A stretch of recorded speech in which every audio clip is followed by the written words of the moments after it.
Scott from Double Haven, and as you can see, I am back home in Hong Kong and enjoying being with my family.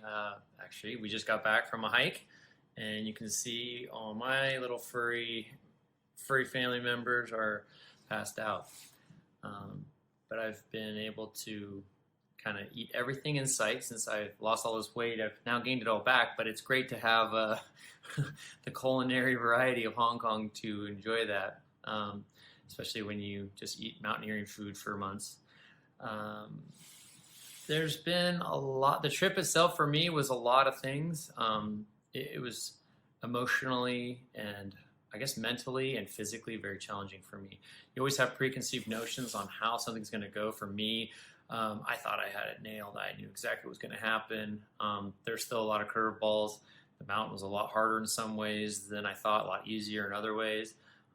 And the mental part of it, you know, it's not like all of what you would think. It's not danger. I mean, it was dangerous, but that wasn't really what pushed me mentally. It was, a lot of it was being up at high altitude and sort of day to day, like making sure that, you know, I was taking care of myself and that my partner was safe and that everything we were doing was, you know, for the next day. And it was hard. It was hard for me to kind of like, even down days where you're just reading books and hanging out, and it sounds like amazing, but at some points you were just like, I want to get going. But so it's a lot of reflection, and physically it's demanding. It's when you're up at that high in altitude. I feel like I was the best that I could do in terms of being physical, and it worked out. I didn't summit, but that's not really what all this is about. It's a lot of it's the journey, and for me, I feel pretty happy about how I performed. And some of the more memorable moments were, the best is when Joe, my partner, he actually did go for the summit and he made it, and it was, you know, very emotional when he returned because I was worried. He, I know, was exhausted, but he did it, and it's his first 8,000 meter peak, and it's, you know, for him it's going to be a memory he'll never forget. And then the other was for when I met Dennis Aruko, who's probably one of the best climbers in the world. He has climbed all 14 8,000 meter peaks, some of them multiple times, as well as in the winter. And he was there in base camp in Gasherbrum, and, you know, happy to tell all the stories from his days of climbing, and it was really cool. It's just, you know, and there were some skiers next door to us in our base camp that were going to try to ski down Gasherbrum, which I thought was crazy, but they were also very nice and very fun to be around. And I actually hiked out with them afterwards and got to hear their stories, which is really cool. Most importantly, I wanted to explain to the donors, you know, how thankful I am for what you've done. I was very emotional when I found out that we had hit the mark, and that we had not only hit it, but we've gone over it now at this point. And that's just beyond what I had expected for this. I didn't think that would be possible. And, you know, you've done that. It seems like maybe a small thing, but I just can't begin to tell you.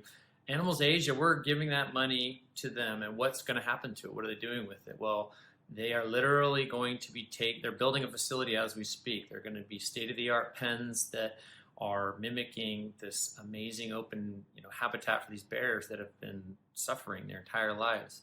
And they're going to live out the rest of their lives now with the best medical care, with food, and that's because of the money you guys donated. You know, it's yeah, thank you. I mean, really, from the bottom of my heart, and I hope that, you know, you guys can truly think that, you know, exactly what happened to it. I'm going to be trying to go to this facility in Vietnam here in November, December, when it's, you know, to try to see what it's like. And it's, you know, it's one for one. You know, it's not one of these things where you hear about money going somewhere. It actually is going to the bricks and mortar of building something that is going to help make these lives better for these bears.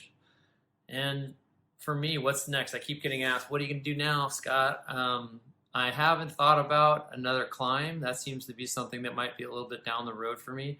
I thought about a lot of endurance races. That seems to be pretty interesting. I like mountain biking and most anything outdoors, so maybe something related to that, but we're going to have to see. But if I do, you guys will all be the first to know.